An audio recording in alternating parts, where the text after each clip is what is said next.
Paul Harvey style storytelling. What is it? When I was growing up as a kid, there was a guy on the radio named Paul Harvey who every day would come on at 12:15. He'd say, "I'm Paul Harvey with the rest of the story."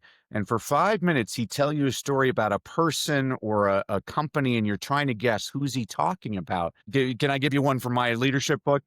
Santi, on the morning of January 17th, 1977, Gary Gilmore, in a plain t-shirt, strapped into a chair with a bag over his head, awaited a firing squad of 5 law enforcement officers to execute him at the state prison in Draper, Utah. Convicted of murdering a gas station employee and motel manager in Utah the year before, Gilmore would be the first person in the United States to be executed in nearly a decade. Shortly before his execution, prison officials asked Gilmore if he had any last words. Neither he nor anyone else that day would know the impact of those words. Over 10 years later, in 1988, Dan Wieden, an advertising executive who co-founded the Wieden and Kennedy Agency in Portland, Oregon, made something of a morbid pitch to a struggling fashion company. He recalled the inmate's final words and used a slight variation for his pitch, and seemingly everyone hated his idea for the company's new slogan. "Trust me on this one," Wieden implored the company's co-founder.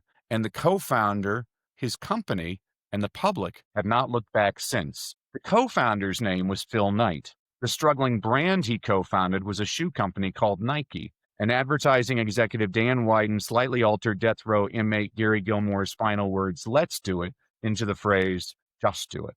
So that's how I get kids excited about reading. This is how you use stories to compel people. If you're into data, productivity, and working smarter, not harder, check out my newsletter, Cut the Hype, Cache the Data. Every week I send you quick tips, tools, and insights you can actually use. No fluff, just results. Sign up in 10 seconds at santiagotacoronte.substack.com. That is santiagotacoronte.substack.com.